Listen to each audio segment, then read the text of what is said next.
Howdy, folks. We're just kind of finishing up something from yesterday, from a couple days ago, actually, where More like 2 days ago. therefore a couple days ago. Yes. And this is kind of going off of the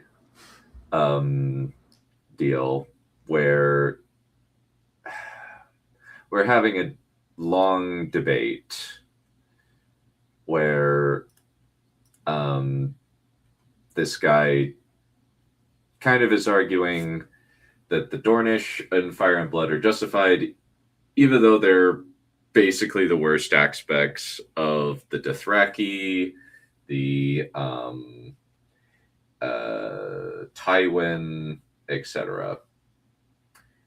And I kind of, this really runs down to a movie Bob argument, a literal movie Bob argument, where he says, there are no bad tactics, only bad targets.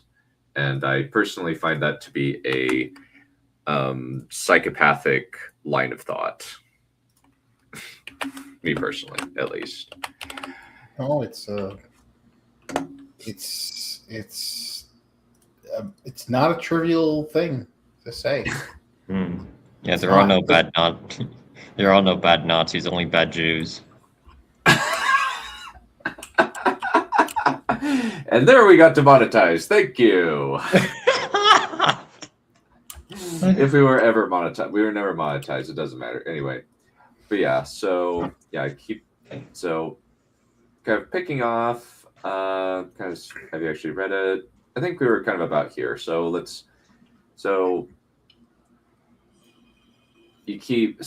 basically he's saying you're operating under false premise. You've proven nothing yourself, only offered ridiculous, unsubstantiated opinions. They gave the invaders what they deserved. Okay, I will refer you to, I think I took a screenshot a little bit ago of the event in question. Let me actually put it up on screen. So let me just pull it up really, really quickly, because it's kind of wild so keep in mind, this is one of the things he is saying is okay. This is an actual thing that happens. Allegedly, Maester bias and all that. Allegedly Maester bias, but the Maesters aren't really biased against the Dornish very much. They actually kind of seem to like the Dornish. I know. This is me being sarcastic. Yeah. And it's just kind of weird. Honestly, like the whole, like how they treat the Dornish is kind of weird, I would say. Like, I don't understand that at all. I think it's more a function of how Martin treats the Dornish. This is one of the things with him in how he writes. The Dornish he occasionally writes them like he writes the SOC, like especially the Slaver's Bay and Daenerys's antagonists, where they're not given a whole lot of like interiority. It's more like just like the vile shit they do, and that's not a good thing, right? That's a critique of Martin, not a critique of the Dornish. Yeah. And especially interesting because the craziness like of House Oler and House Will are still bad up until the main series. Even R.E.M. Martell points them out as they're still bad to this day. So especially the Wills, like the Ollers don't seem to do like a ton bad. Well, it's just that she remarks that the Ullers, half of the Ullers are mad, and the other half are worse. And she specifically calls them out by name. That's no, I get it. But in the histories, like in the histories, the Ullers are the Wills are much worse.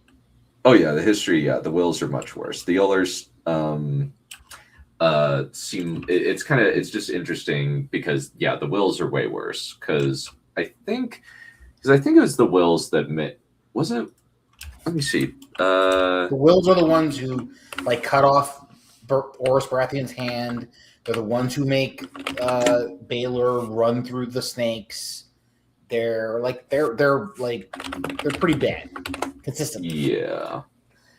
Yeah, and poor old Baylor is just kind of a dumb man as well. He's a complete loser. Don't hurt him.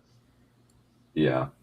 But yeah, then you keep saying that there are no bad tactics, just bad targets. That is the core of your argument. I may have misread the not really, but the basic summary that is you can do anything to anybody and have it be morally justified so long as they meet certain criteria, i.e., no bad tactics, just bad targets. You have also not refuted anything I have said. You have simply reiterated a movie Bob or Bob Shipman level argument over and over again. It's entertaining, but not terribly informative. And on top of that, he's trying to justify these awful acts being committed upon people who aren't even directly responsible for this conquest. He's trying to defend the rape and murder of all these attendants towards this marriage and the handmaids as well. Like they had nothing to do with the conquest, but because they're just so happen to be under the same label as people committing this conquest, anything that happens to them is justified because it's a very tribal mindset that he's applying towards. Yeah. And it's very, very frustrating.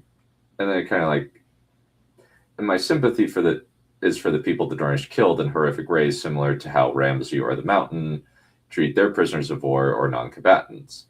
If Aegon had suffered a similar fate like what happened to Oris or got assassinated, fair play. But the Dornish didn't target the Targs. They went for the Reach and Stormlands for the atrocities. What they did try to do to Aegon himself by assassinating him, I would say is fair play. He's the enemy general. It's pragmatic and logical. The rest of what they do seems driven by sadism and psychosis. Let's be consistent, please. There are bad tactics and bad targets. His response is, you keep saying the opposite. You have proven nothing, nor have you imparted anything of substance, only stated your own opinion. Your corroboration is not required. The call is coming from the home, unfortunately. Yeah, I just kind of have what? Oh, yeah, I tried to give a lot of citations, and then we'll kind of get into an annoying bit of pedantry around citation, which is going to be very, very annoying.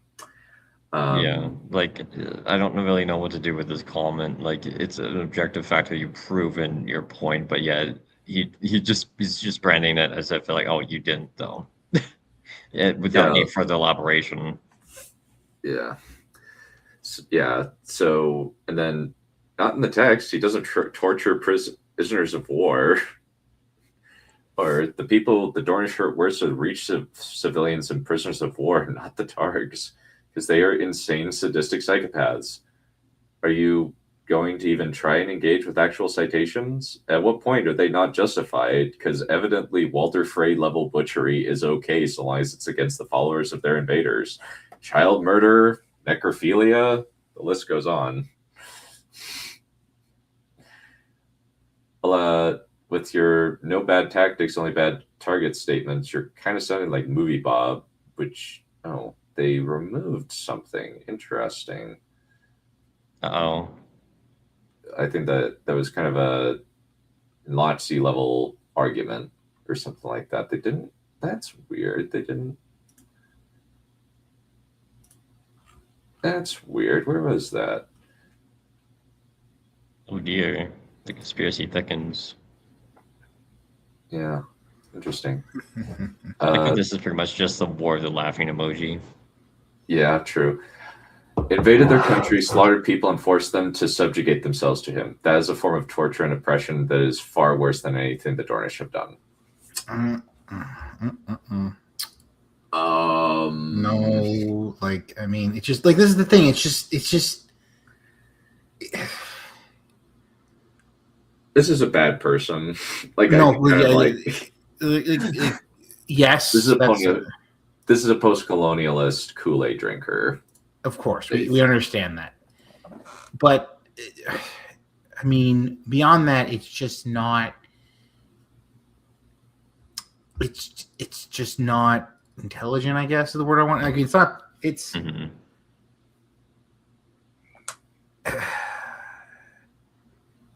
Yeah, I mean, like...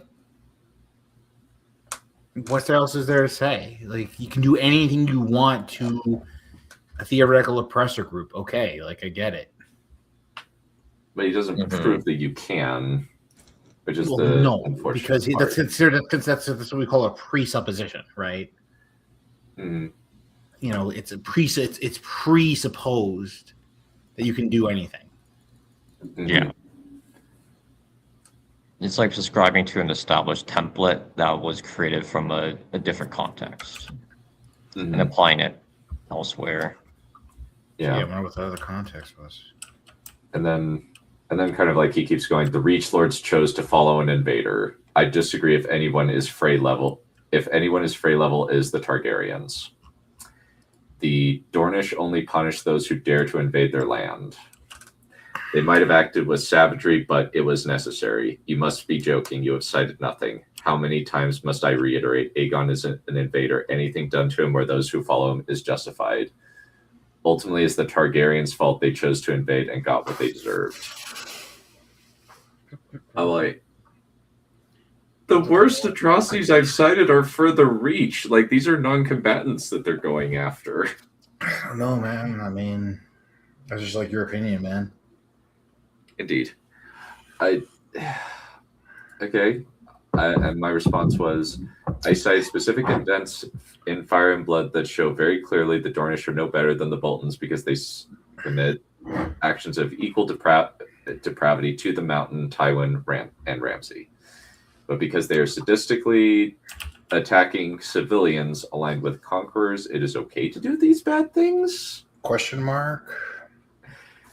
You are coming from the movie Bob school of thought where there are no bad tactics, only bad targets, which is an insane position to take. At that point, nothing is off the table. Morality, gone. Basic decency, gone. Civilians, meatbags to do with whatever we want because they're aligned with the oppressor. We can do whatever depraved thing we want to them. That is Tywin Lannister's tactics and morality signed up. Therefore, there is no functional difference between Tywin and the Dornish. They do the same things, therefore they are no different. The motivation doesn't matter. They are the same because they do the same things. Why would you actually take a position like that? And then he goes, that is not a citation. I'm like, okay, what do you want? Want me to follow like, what is it? I can't remember. Like the EPA. typical. Yeah, you can just quote the book, like just like MLA format. I'm like, you didn't format an MLA, therefore it's invalid. Yeah. Someone obviously did not learn what a proper citation is. I'm like, okay, I put up specific events. What do you want? Yeah, like it's not a fucking like college essay. Like, my God. Yeah. The ones who lack humanity are the invaders, not the defenders. Aegon doesn't do to Daria what was done to the daughter of Aerys of Lord Oakheart, even when Lord Oakheart said, give her to a brothel so that all of the beggars in King's Landing can rape her. Like that's literally what was argued. They were like, what can you do? Yeah. The real question is, why are you using this weird, unfathomably Nazi logic? There, you said it. Oh my God. He accused you of being a Nazi? Apparently, yeah. He's like, this weird, unfathomably Nazi logic. No, I mean, this is like where it starts getting weird. Like, saying that there are things that you shouldn't do in war is like, I mean, I don't know. Does it make you a Nazi? Because the Nazis' enemies are the people who thought you could do anything to civilians. Well, the Nazis also thought that. Yeah, like Nazis will not have a very nuanced viewpoint in dealing with other like groups of people. in comparison to what Donna said. Like that, you could get two more opposing ideologies and perspectives. No, this is like this is sort of this is what I said before, right? There's a space in which war was Should be conducted. conducted. And like this is so this was there was a time basically after the 30 Years' War, which was horrific. But there was a space between basically the 30 Years' War and the French Revolution where wars got like smaller. And wars, don't get me wrong, wars are always bad, but wars became more and more like contained to the militaries to the point where you get like Frederick II. Would you say? Wait, what? Yeah, would you say that there was more so like a space between the 30 Years' War and the 7 Years' War as opposed to the French Revolution? Well, the French Revolution. Well, the 7 Years' War is, I believe, where the anecdote about what I was about to say was where there's an anecdote where Frederick the Great of Prussia is like marching through the Netherlands or something, and a farmer he's marching by a farm with his army, and a farmer comes out, and the Frederick's like, "Sir, this does not concern you. It's all right. Return to your..." And nothing happens, right? Like his lands aren't raised. He's not sacked. They don't. Looting always kind of occurred, but it was understood that war was between the soldiers, right? Yeah. There wouldn't be a very like the civilian crossfire involved in conflict would be mitigated quite significantly so in comparison to other conflicts. Yeah, by a combination of the fact that one, the target was the enemy army, not the enemy civilians, and two, like the civilians weren't like war wasn't like total. The reason why the French Revolution needs to be brought up is that the French Revolution and the following Napoleonic Wars saw a massive expansion in army sizes because the French introduced the levée en masse, where they just basically trapped the entire country to fight. And that has huge ramifications. This is not to jump too far, but this is like where when you get into like later when you get into later ideologies and you get into like why fascism and fascism. So this is something really kind of like really interesting to understand. So fascism and democracy and also communism actually all assume the same there's a key fundamental similarity between them that makes them distinct from what we might call pre-modern political ideologies. And this is what Evola's critique of fascism was. And Evola, for anyone who doesn't know, is like a turbo right-wing reactionary thinker. Like this guy is a guy who thought the Nazis were left-wing, and he is right from his perspective. Because what fascism does and what democracy does and what communism does is that it requires the political activation of the entire body of the state or of the society, right? And Evola's point was that in the ancient world, that was not the case. The only politically active members of society were the elite. Yeah. Right. And it was assumed, and there was a distinction. There was the aristocracy. Exactly. And Evola's point, and this is a point that's worth understanding, is that activating everyone in the society dilutes, it dilutes politics, right? Yep. This is actually the argument against populism, right? It makes it crass. It makes it base. It lowers it because not everyone is suited to engage in politics, believe it or not. So, and that's the thing. And the point is that, the idea is that this is the danger, and this is why fascism haunts democracy in a very particular way. And this is so what some people think Churchill recognized in Hitler, beyond the fact that, like, if you actually read Mein Kampf, you realize that the man is like fucking insane, right? The fact that, no. This fascism stuff is not like, it's not like fascism is often not flashing. This is not a flash in the pan. This is something that is really, really awful. it's not. Yeah, Yeah. not just that. It's that like it's not like fascism gets like compared to like it's usually framed. It's framed as right wing. It's framed as reactionary. It's framed as like trying to like turn back the clock, but that's not true. Mhm. Fascism was always revolution, and fascism was always modern. And fascism assumes the same thing as democracy. It assumes the total engagement of the people. Like in comparison to like the thousands of years of human history, fascism was a very, very, very recent ideology to subscribe to. Exactly, and it assumes the key thing is that it assumes modern things. Yeah. Right. It is a very and like not to get too into this, but like famously the Nazis hated the old German aristocracy. The Nazis, Hitler hated the Habsburg dynasty that he came from. Hitler's an Austrian German. He's not a German, which is a whole other thing, right? Because there are no German Germans. There are German Germans, but there are no German Germans. There's Bavarian German. That's a whole. There's way too many like Germanic tribes involved with that like genetic lineage that it's really difficult to truly define what a German is. Well, the Germans were many different principalities. It's not just about tribes. It's about the principalities, right? It's like Germany is like it was like many countries becoming one country or many states becoming one country. Yeah, and that's why Alva Bismarck was particularly like very well known and well honored within German history, because he was able to unify the fractured Germanic people after the Napoleonic Wars. Kind of. That's. I mean, he was able to do that, yes, but the Napoleonic Wars did not fracture the Germans. If anything, the Napoleonic Wars were the impetus for the Germans to start unifying.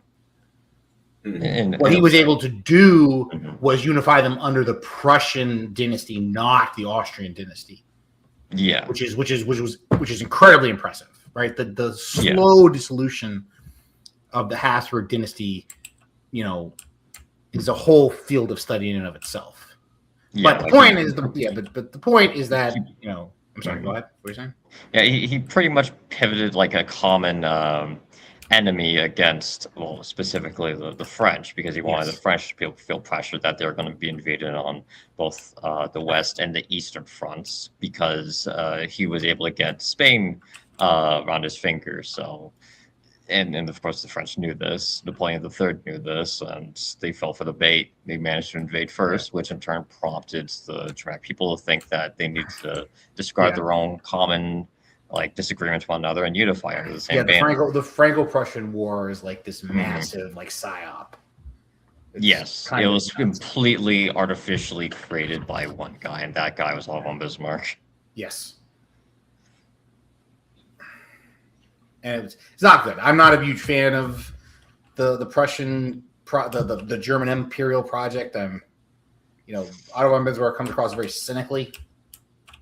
I don't have his confidence. I really like him because of his competence. No, I won't. And I would have loved the fact that he predicted that World War I would occur within the Balkans because of international relations between essentially the rise of globalism and how all these intermingling nations who despise each other all had their hands in the same cookie jar. Cookie jar. Yeah, all had the same hand in the cookie jar. That being the Balkans, specifically Serbia. He completely predicted how World War I would occur, and he was completely right.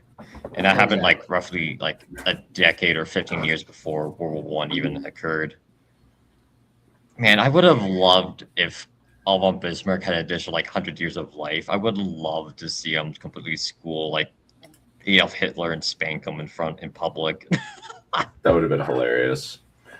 Let's keep it going. The Targaryens are compared to the most evil and vile as well. Fucking hate the Targaryens. It doesn't make the Dornish good. Yeah. Hello, Stalin is not a good guy. Thank you. Yeah. What is this whataboutism? I do not remember any direct comparisons between the Boltons and the Dornish. We don't need to. We have the text in front of us.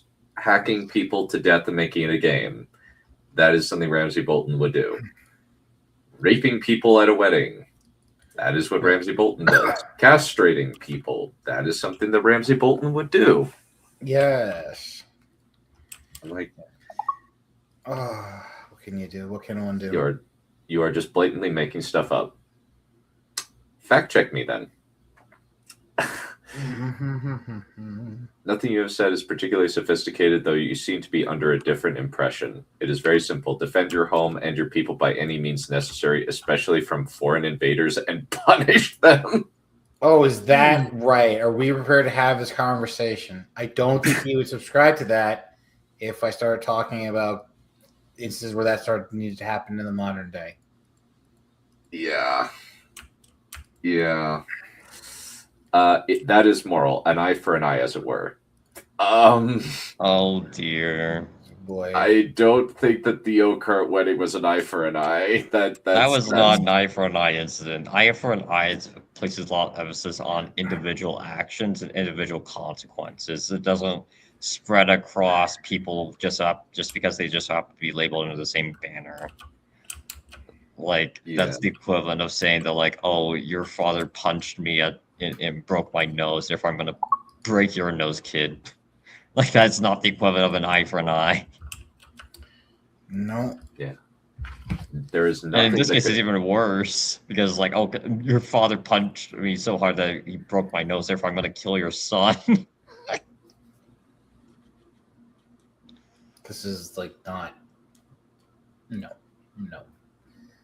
Like this is like, again, like, oh, like, congratulations, you are approaching like Neolithic level, like we're post Neolithic morality here. We're like Mesopotamian morality here. Congratulations, you're functioning to the equivalent of Hammurabi. Oh, This is how sophisticated we're getting. I don't think this guy understands anything about Hammurabi at all.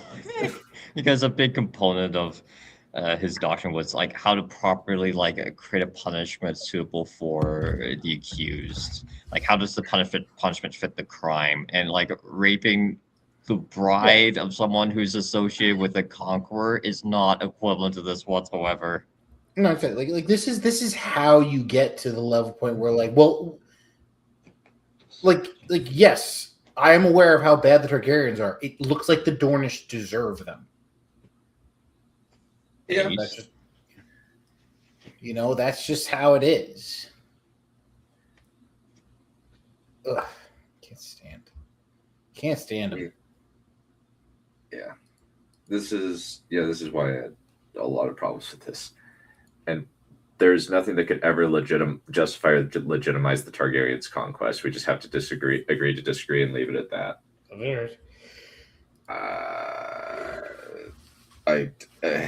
Hair in the Black? Anybody? What? Does anything justify any conquest?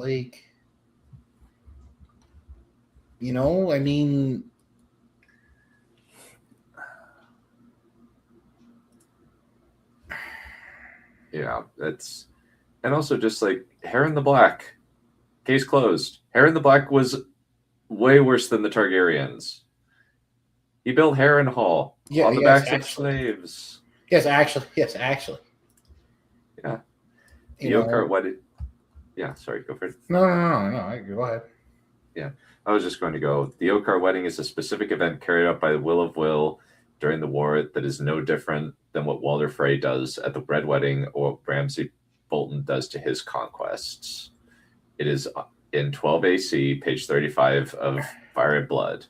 They are the same kinds of people. They do the same things to the exact same targets. Therefore, they are equally morally equal to the Boltons and Freys. This is a basic comparison of two events that are equally morally corrupt. It doesn't matter who these things happen to. They are both equally depraved. The motivation doesn't matter. The act is the same. The book doesn't need to say that they're the same. All we need to do is compare them side by side. Since they do the same things almost one-to-one, massacres at weddings, sexual assaults, attacks on civilian populations, hacking apart prison of war, and making it a game to see How long before they die, the Dornish and Ramsay are functionally no different. The only difference is their claimed motives, and that's not relevant when the actions are this psychotic. What can you say? And then his response is, like I said, only your incorrect opinions. Aegon burnt people. He is an invader and a tyrant. Anything done to him, his family, or those who help him is justified. Great. I mean, this is either. I have to believe this is a troll at this point. Like, this is. I don't know. Like, this is just not. This kind of person isn't even worth talking to. Yeah. No, I mean, like, this is something you gotta, like, I mean, this is something I've kind of been able to finally realize on some level. Like, there's some people that are not worth talking to. Some people, they're just too far gone. Yeah. Yeah. That is more of a Nazi thing to say than anything I have said. Oh, these people are doing bad things to us. Let's do even worse things to people that are sort of affiliated with them. Yes. You're not. That's a good point. They're sort of. Yes, that is. They're sort of affiliated with them. You're not actually reading the comment. You haven't disproven me. You aren't proving anything beyond the fact that you have a morally bankrupt opinion, like actual eugenics fan Bob Chipman, that they are no that there are no bad tactics, only bad targets. You have not disproven that factually the Dornish, the Boltons, Bloody Mummers, Tywin, and the Freys all do extremely similar actions, do them to non-combatants. There is no difference between one group's actions and the others. They're all just raping, mutilating, and murdering anybody they feel like or who is near to hand. Explain how they are different other than why they're fighting, because that is a terrible, terrible justification. Ridiculous. Morally bankrupt, says the man who is defending a fictional racial supremacist invader. I have not. Oh boy! Like, I mean, man. Like, I love that. I love that I hate the Targaryens. I love it because it makes this like just nonsense. Like, yes, Yeah. I all hate the Dornish. That's just true. And I have not tried, nor am I interested in proving anything to you. We simply have differing opinions. You seem to be under the impression that you have proven something. You have not. Your opinions are proof of nothing. The Targaryens are not exempt. They have done the same and worth. If you live by the sword, you die by it. I don't think I've really defended Aegon that much during this whole thing. He's kind of trying to shift the goalposts. No, he is. He is. Yes, this is sleight of hand. This is argument sleight of hand. If anything, you've been placing emphasis on how awful the Dornish are. You were not saying how great Aegon Targaryen is by contrast. Like, yeah. Yeah, it seems to be running on a very, very, very, like, terrible, like, trying to maintain the position of they're conquerors, therefore they are bad, full stop. Even if they do, like, Aegon himself does a lot of good for Westeros in the short term. And then Aenys ruins it. Yeah, and then Jaehaerys ruins it more. Yeah. And then by making it seem like it's fixed. Yeah, and then Viserys destroys things. Always things the worst. Yes. And then Rhaenyra and Aegon break it apart. Really badly. Yeah, not great. And I just responded, not talking about the Targs, just prisoners of war and the Reach civilians. You're displaying movie Bob level argumentation here. You're showing you didn't read the material. You don't engage. You only make assertions putting forward on a strange moral paradigm that can be easily used to justify basically anything so long as it's against the correct targets. You cite no specifics. You just regurgitate the vaguest of possible talking points of people who have adapted the really dumb lens of post-colonialism nonsense as the beer goggles by which they view all media because they are only familiar with the basic bullet points. That's the only fathomable reason why you are justifying actions that are identical to the Freys, Boltons, Tywin Lannister, the Mountain, and the Bloody Mummers. It's honestly amusing to see that kind of thing continuing still even now. You continue to repeat yourself. You have engaged no one. Your logic has been flawed from the start. You have cited nothing. Hyperbole. Hyperbole and also not true. Hyperbole and also not true. Yay. Oh. It is It is your comprehension of the subject that is lacking. Ignorance is bliss, I guess. I'm just like, now you're just straight up lying. Yeah, no, that's not good. You are continuously repeating yourself with the same vaguest of vague arguments against my specific references based on what looks to be close to colonialism, activism, brain rot. How is it possible that I've cited nothing when I've done nothing but bringing up specific textual examples from Within Fire, and Blood? You are just like Movie Bob. What is wrong with you? You haven't even given me any pieces of the text besides the most basic overview colored by a strange post-colonialism oppressed oppressor lens. This is just yeah. Yeah, I don't like this person, but I need to vent this. I'm gonna let it out. It's okay. I just gotta get this. Yeah, let all the demons out, done. Yeah, I hate this guy. I really don't like this guy. Your logic of live by the sword, die by the sword doesn't even apply because these are civilians that the Dornish are targeting. They're not even going after the Targs. The Targs are protecting their subjects from the Dornish at that point. They're upholding the feudal contract better than the Martells are. You are clearly under some delusion. You are not citing facts. You are giving your opinions and proceed to state them as if they were facts. The story continues to establish that the small folk will suffer when the nobility clash, just like in real history. Plenty of characters in world despise the Targaryens. No, they do not uphold the feudal contract better, unless you do not comprehend what that is. That is only your opinion. Yep, this is more argumentative sleight of hand. It's really interesting how I think he kind of contradicted his argument, saying how when the nobility clash, innocents are usually the main victims within said conflicts, but yet he is the one who's solely defending Dornish nobility at the hands of the Targaryens themselves. Even though you think that you would have more of a neutral perspective on that conflict and just place emphasis on how awful both sides are treating the citizens of each other respectively. Mm-hmm. Yeah, and if you kind of compare the Targaryens, yeah, they burn a lot of cities with dragon fire, but they're not raping people. They're not murdering non-combatants at the wedding. But are you sure about that? Yeah. Yeah, you should be sure about that. You should. Yeah, I'm very sure about that. Yeah, so the Dornish don't do the exact same things as Tywin, the Bloody Mummers, Ramsay, etc. Almost like George is lazily cunning and pasting even down to a brutal wedding massacre. I'm starting to think you only have the vaguest understanding of these books because you aren't giving any specifics. I even brought up page numbers. Why do you feel the need to lie? This conversation is public.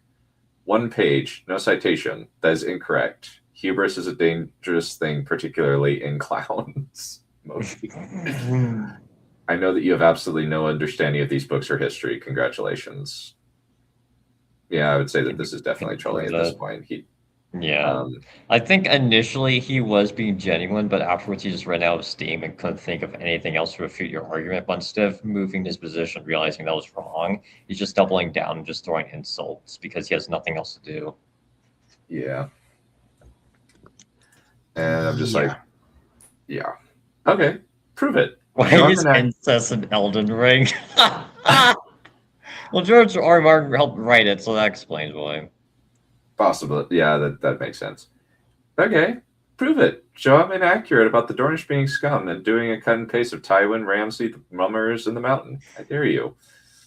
Just because I reject your premise and your evidence, of which you have provided nil, while I have multiple easily verifiable facts from Fire and Blood, you seem to only disagree with me on the simple premise that I don't buy into your oppressor-oppressed narrative, where there are no rules against rape, mutilation, and slave trading if you are the oppressed. I'm assuming you were familiar enough with the book to not need more than a general description with the rough placement of the reference beyond during the Dornish War, but apparently I was incorrect. Are you a bot? You kind of sound like one. What can one do? Yeah. Yeah. The argument that we are making is not of did they do it, because factually they did do it. It's in the book. It's easy to fact check. The difference is whether they are justified in doing it. My stance is very simple. If Ramsay Bolton, Walder Frey, Tywin Lannister, the Mountain, or the Bloody Mummer do things that are essentially the same, they are of equivalent moral deficiency. You think those exact type of actions are okay, just as long as they're against the right people. And now we go down a list. Let's go down the list in an idiot-proof manner. Oh my god. Idiot-proof manner, so you have no excuses. The Mountain kills civilian population, also rapes people. So do the Dornish, especially Will of Will. Ramsay Bolton tortures prisoners of war by flaying them alive for his own amusement. The Dornish dismember their POWs and make it a game to see how long they can live. Walder Frey kills a wedding party. So do the Dornish. Gang raping like Tywin, Ivan, the Dornish have it covered. And they sell people into slavery, just like the Masters in Slaver's Bay. There's a bonus where House Toland send their mentally disabled fool out to die so that they can run away. All of these actions that the Dornish do are from ages 31 to 39 of Fire and Blood, as well as the Young Dragon section of the World of Ice and Fire. Feel free to fact check me, that should be sufficient. On the other hand, while the Dornish arbitrarily murder envoys, like with the Young Dragon, Aegon gives every courtesy to Princess Daria when she sues for peace, despite his wife dying possibly a slow death by torture, and his counselors advising her to cut off her hand or sell her to a cheap brothel. So he looks like a stand-up guy to these people in comparison to these people, conqueror or not. The problem I have is not why they're doing it, because that's completely irrelevant. The fact that they're doing this at all is the problem. Aegon, for all his fault, does not do 80% of that list. And then we keep going. You truly are a clown. You have confused yourself. How many times must we complete this? Yes, it's just for them to defend their land and punish foreign invaders. He just keeps going. Aegon is a foreign tyrant who burns. Ripping the bride does a lot for against like a Targaryen oppression, having saves a lot of people. Yeah. Yeah, sure does. Aegon is a foreign tyrant who burns people alive. Howdy, how's it going? And forces people to subjugate themselves by threatening them with his dragon. His cruelty, in my opinion, is worse. You don't have to agree, it's fine. You have shown proof of nothing, only stated your opinions. My opinion is the Dornish are bad. I tried to be like fairly detailed. I tried to be fairly detailed and say, hey, these two are doing the same things. People like this are just not morally sound. No, they're not. They're not morally. I don't know what the word would be. Morally literate. Like, it's just not. But not morally conscious. That might be a bad word. I don't know. Morally consistent. Morally consistent. Consistent isn't even a question. I think they are consistent. It's just that they are just so repulsive in terms of like what they view it. No, they believe in immoral things. Yeah. Like, I mean, there's no, and which P.S. People can actually believe in immoral things. Yeah. Yeah. How is it my opinion when there are clear and obvious one-to-one comparisons of the Dornish everything that the worst A Song of Ice and Fire characters do? You're displaying traits that correlate with postmodern activist brain rot. Why is simply comparing the objective actions of the characters and seeing a near one-to-one correlation so difficult for you to compute? That they do anything of that nature automatically makes them worse. It's like the Spanish and the Aztecs. The Aztecs deserve to have their culture neutralized due to their human sacrifice rituals. Dornish, basically the same. Oh yeah. Still merely your opinion. You are exhibiting a clearly delusional nature, along with the use of ludicrous terminology. And this is kind of the part where I was like, I was really mad. You are just supremely lazy and dishonest, aren't you? Yeah, when they start like just accusing. Yeah. You can't even come up with any logical arguments, counter evidence, or any argument beyond it's just your opinion, or I feel this way, therefore it's true. That's kind of astounding. I give you all these comparisons with multiple references and a dive into the source to have something of a productive conversation, yet you provide nothing of substance beyond post-colonialist nonsense that should have been purged from every school in existence years ago, because viewing the world through the lens of oppressed and oppressor is idiocy. I'm beyond impressed at your dedication to this particular hustle. Keep going. This should be fun content farming. This has become really funny. You are either super down the post-colonialist brain rot rabbit hole, or you are a massive troll, which I honestly respect the hustle of the latter more than the former, because it actually takes some measure of talent. That is the only explanation for your lack of a cogent argument, verifiable references, or counterpoint. That was kind of a duplicate weirdo. You have provided none of these things. Okay. You have made no counter arguments. Therefore, beyond I feel this is the case, therefore it is true. Therefore, you have no argument and you have lost your credibility as an authority on the subject. You can't even bring up counters to what I've said. If I were incorrect, you would. You have also demonstrated a level of hypocrisy, since you have frequently reiterated, nah, there are no bad tactics, only bad targets. By your logic, if Rob had decided to unleash Roose Bolton and Ramsay on the Tywin and the Lannisters with no oversight, he would have been completely justified. Only your own argument of it doesn't matter what we do to our oppressors, they deserve it. You also seem determined to spout post-colonialist nonsense, even though that kind of theory has been kicked out of public thought because it's stupid and nobody can buy that particular thought process without losing any intelligence they might have had. We're just going to go on forever with you making pithy remarks as the only rebuttal, aren't we? You never had any valid argument or credibility to begin. You just continue to repeat yourself and force me to do the same, and you seem to believe that you have explained something. You have not. Your comparisons are ridiculous and make absolutely no sense.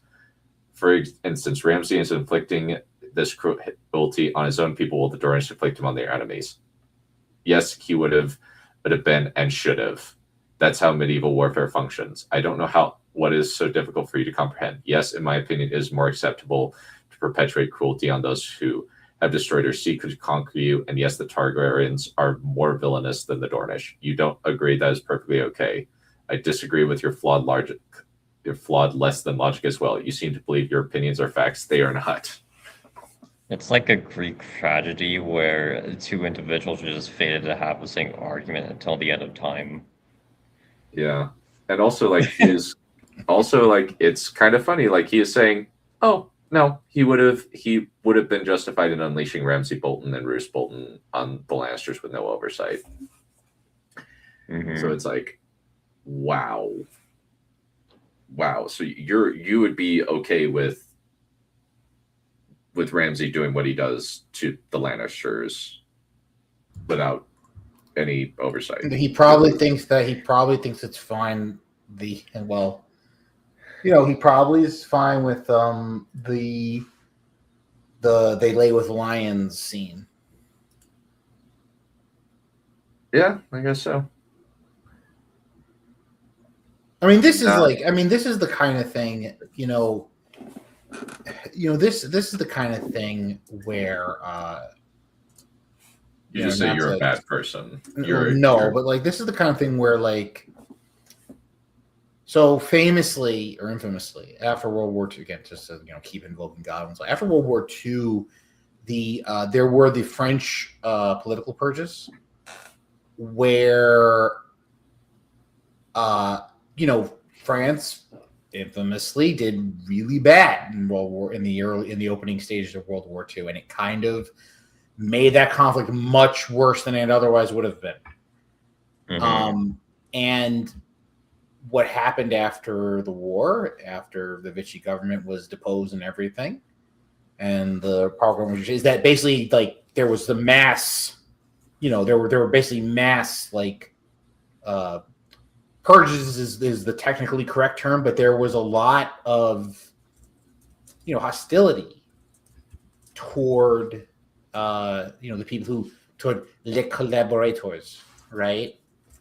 And there were, you can find all kinds of photos and stories and where they're just ripping people, they're they're humiliating people. Like, famously, there were like actual like officials who got shot, and maybe deservedly so. But like, it was also very much the case that, they were killing them because, as a matter of like political convenience, because they had to scapegoat them, right?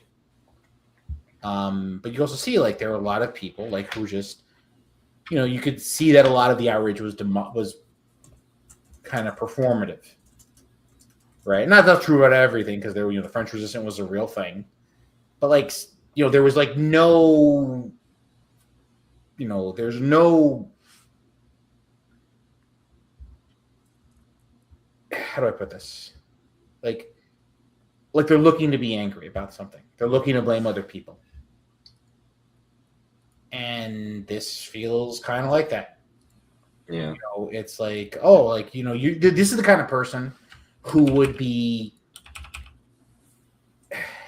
this strikes me as the kind of person who would like shut up while the Nazis took over their country and then be furious, then be looking to kick people to the curb who happen to, just kind of like skate by a little bit better than they did. Mm-hmm. Which is a deep insult. And it is, and I'm hitting them with that. Yes. Mm-hmm. Yeah, I would agree. Nah, he does it to both. How dare you? Yeah. Nah, he does it to both. Like, he does it to the Ironborn who are who are like attack evil. Like evil. Yeah. Yeah, he does it to both. You could be right. Tywin is a better comparison of someone who does what the Dornish do. So you are doubling down on the slippery slope idea that there is no such thing as a bad tactic or rules, only bad targets. That Robb should have allowed his men to do whatever they want, and that is morally okay. That is exactly like Tywin. The reason why I am repeating myself is because I am baffled that I am actually talking to someone who believes this post-colonialist nonsense.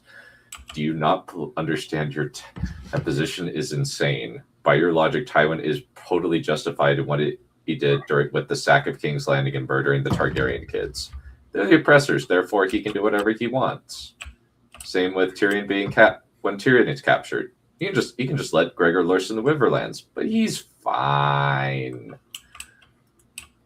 You hide behind vagaries, and you clearly don't understand simple objective comparison between two groups of war criminals. Their motivations for doing it doesn't matter. This post-colonialist idiocy is a justification for just killing and torturing anyone you see fit, as long as they are within the top parts of the hierarchy of oppression. And he says, exactly. Even with Tywin, the motivations and circumstances are too different to make one-to-one comparisons.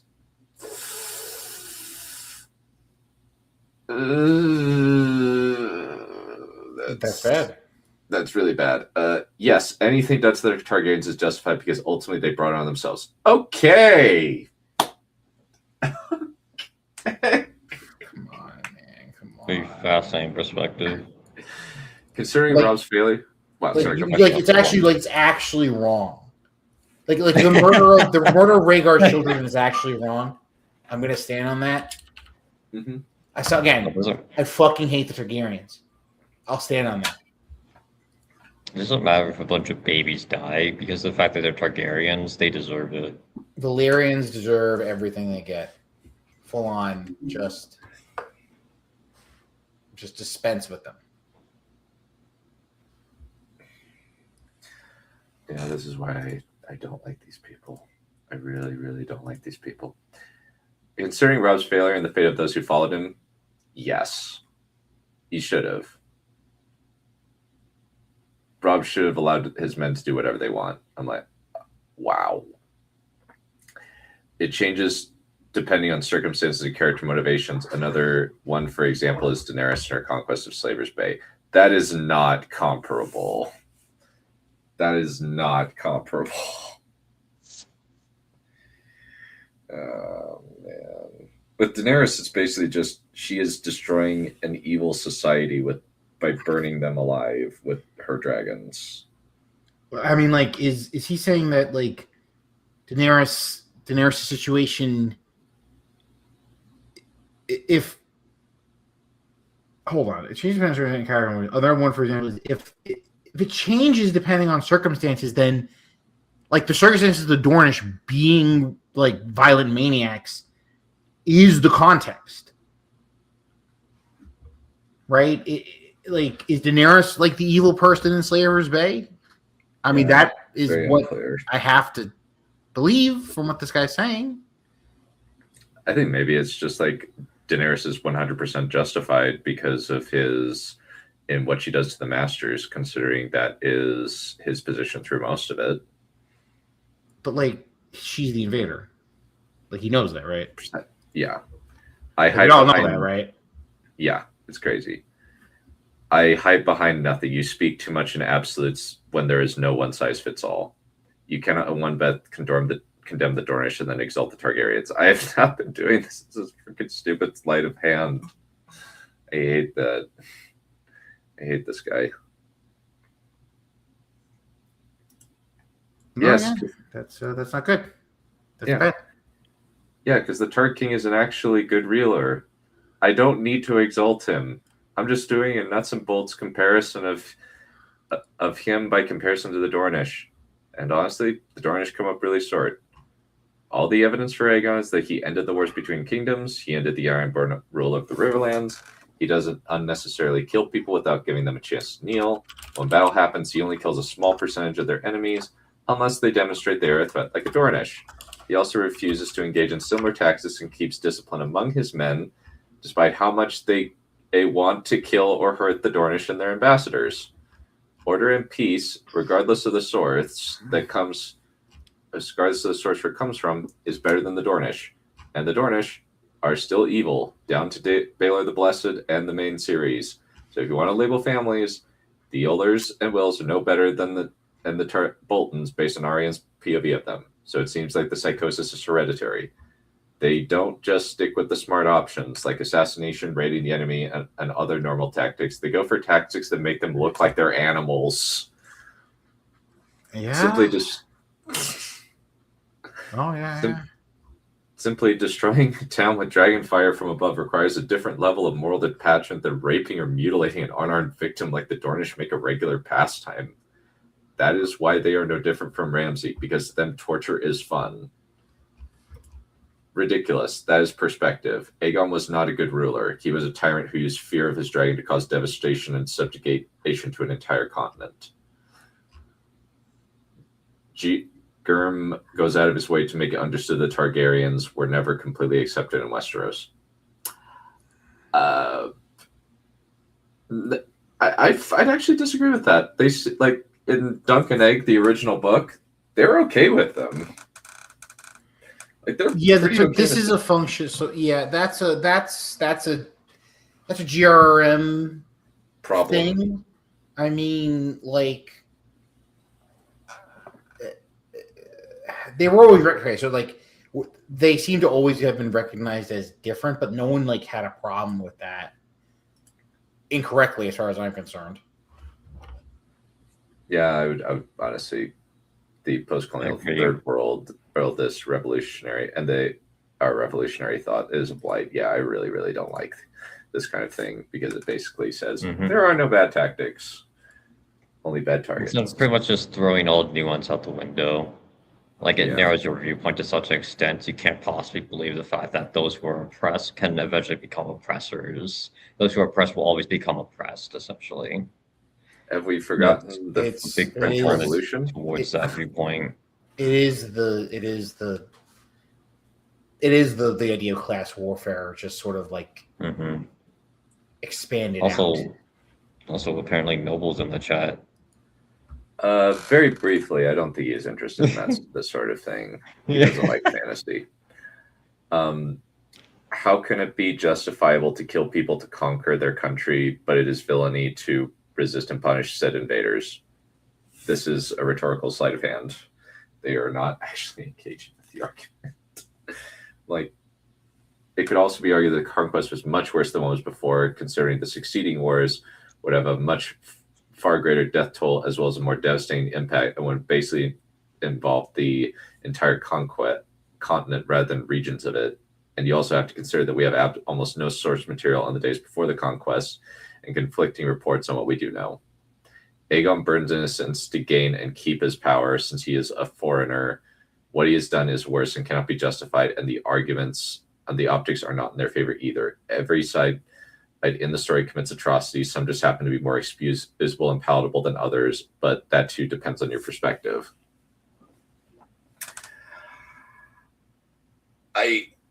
I feel the need to kind of bring up the Oakheart murder, the Oakheart wedding. I just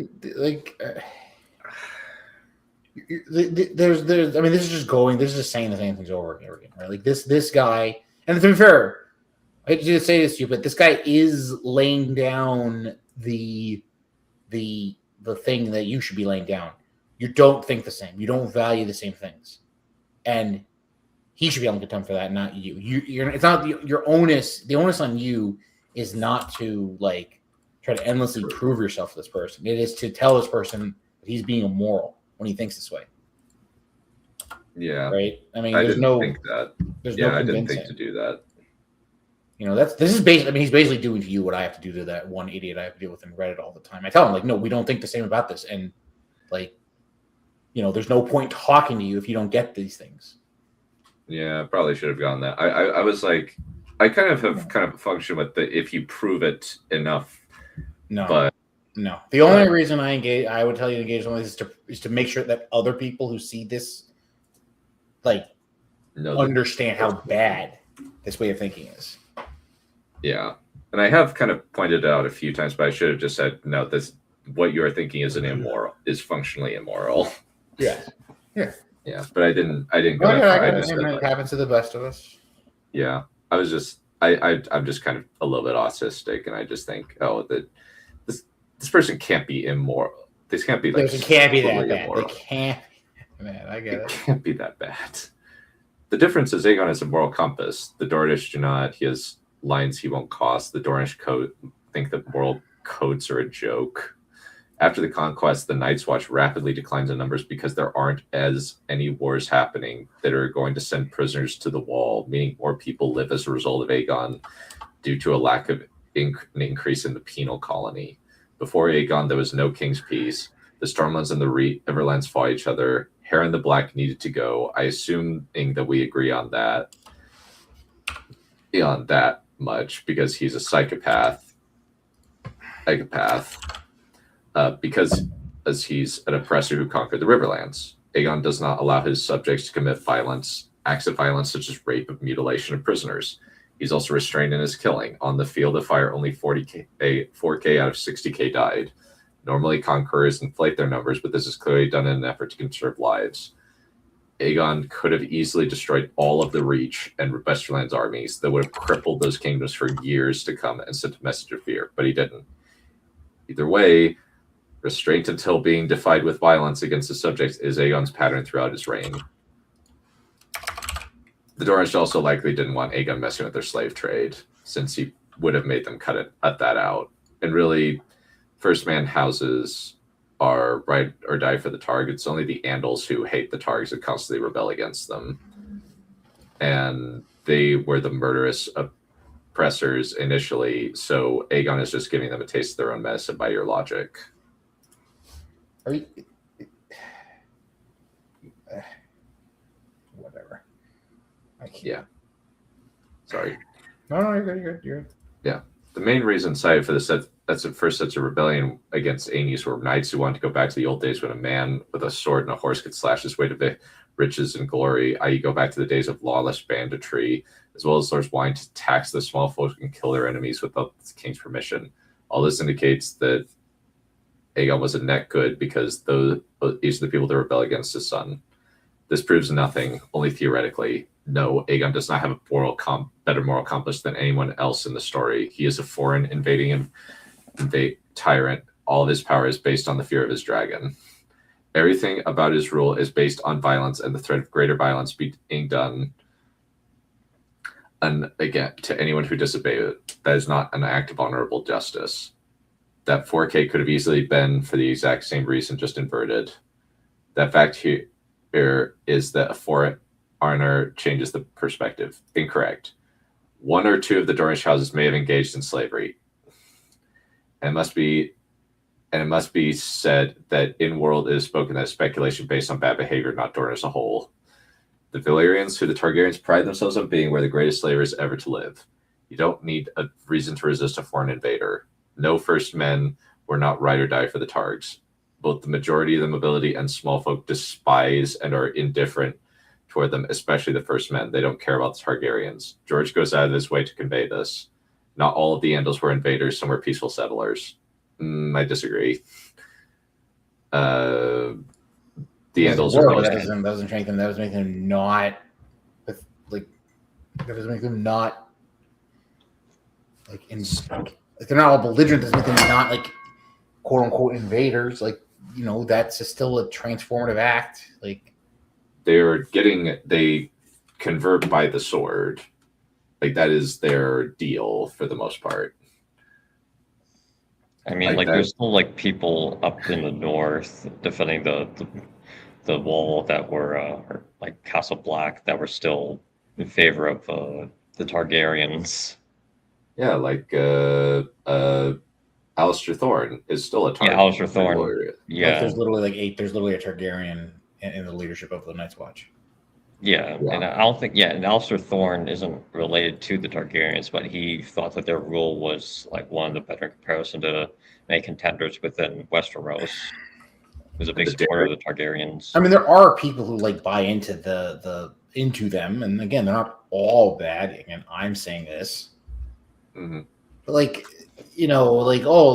Martin is not seem to be right. Like Martin is not right. Like if Martin was writing like an actual like what we might call an ethnogenic novel, right? About how like the different groups of Westeros need to throw off and form like a nation state or nation states. Like, okay, fine, but like he's not doing that. He's that because that would be way too right wing for him. But George does not like the Nazis. Yeah. He's commented frequently on his blog that Nazism seems to be on the rise. Yeah. So, the Andals managed to make themselves an integral part of Westeros in the way that neither the Dornish or the Targaryens ever did. The Targaryens' reign exists in a constant state of emergency, and they were never able to solidify their position, seemingly going from one crisis to another with intermissions of peace and limited prosperity. The Andals conquered Westeros by burning the weirwoods and killing anybody who didn't convert to their Lovecraftian-inspired faith. They just did it with axes. Aegon the Hungry Wolf went to Andalus and destroyed their settlements because of their actions. They're a totalitarian theocracy, and that's why they continuously raised the comments against the Targs and wanted to take back the Seven Kingdoms from them. Up until the Mad King, every Targ war is divided along the lines of first men descended families like the Tarleys and other Reach families against Andal families, with the first men always siding with the Loyalists. As for the slave trade, Will definitely did it, and if one house is okay with it, that means the Martells are okay with it, and if they don't do anything about it, that means the Dornish are going to engage in a very lucrative cash cow. They're pretty obviously selling their criminals and POWs even to the modern day. How else are the Martells so rich that they can dress Tyene better than Cersei? And it kind of like gets into at least then it kind of devolves into just kind of this discussion back and forth, and we're kind of at the end of that. But I was just like, I just had to kind of vent about it and just say, like, I'm not crazy, am I? This is bad. Am I crazy? I was like, I had to be like, there's something wrong with this. I can't quite put my finger on it, but I was like, there's something wrong with it. No, that's good. Yeah. It's not good there, friendo. Not good for Yeah. But yeah, I just had to vent, like, just the fact that I really, really, I was just pissed. Like, admittedly, like, there's kind of the petty, you kind of don't like to have your intelligence insulted, or just kind of be insulted. But like kind of like the fundamental immorality of what was on display here was just so frustrating. It was amusing though. It was, yeah. All right, cool. Well, I think that we will call it good. Let everybody head out. I need to write about 8. See what I can do about writing 6,000 to 8,000 words in 7 hours. So, okay. Well, I will see you guys later. Hey, Bye. good luck, man. Later. Adios.